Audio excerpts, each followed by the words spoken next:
Le silence qui régnait dans le petit appartement était oppressant. Moignon, un être bien particulier, était plongé dans une profonde méditation, laissant échapper de temps en temps des murmures incompréhensibles. Ses amis, épuisés par son comportement énigmatique, le suppliaient de sortir de sa torpeur. Mais Moignon était prisonnier de ses propres pensées, incapable de les ordonner. Soudain, il se redressa, les yeux brillants de feu, et s'exclama « Oh, je l'ai! Je l'ai! L'idée !» Les amis, escomptant une révélation géniale, se précipitèrent vers lui, mais Moignon resta muet, les yeux fixés sur quelque chose qui ne se trouvait pas là. Ses amis se regardèrent, perplexes, et l'un d'eux demanda « Qu'est ce qui t'arrive, Moignon ?» Mais Moignon n'avait plus d'idée. Il avait perdu la filière, et ses amis semblaient perdus avec lui. « Il faut retrouver cette idée, » dit l'un d'eux, exaspéré. Mais Moignon secoua la tête, comme si les idées lui étaient échappées à jamais. Puis, il se leva, et commença à agiter les bras, comme si cela pouvait réveiller ses facultés créatives. Ses amis éclatèrent de rire, et l'un d'eux l'appela « Moignon, boule ».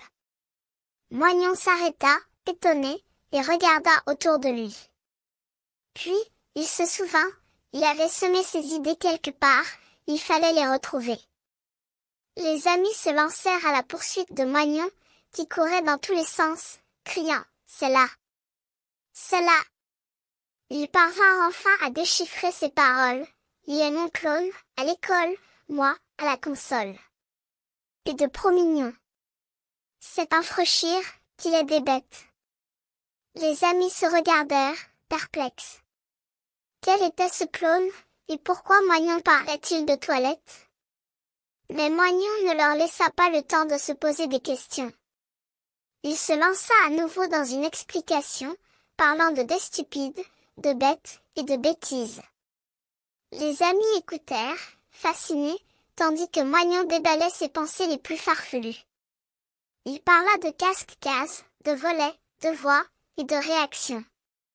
Ses amis écoutèrent, muets, ne comprenant pas grand-chose, mais fascinés par l'énergie et l'audace de Moignon.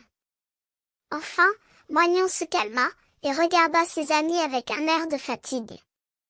Il leur dit « Je suis désolé, j'ai perdu la tête. » Les amis sourirent, compatissants, et l'un d'eux le rassura. « On peut vous aider, Moignon.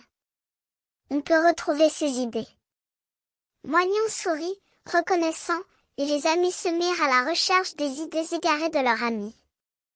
Il fallut du temps, mais enfin, elles furent retrouvées, et Moignon put reprendre sa créativité.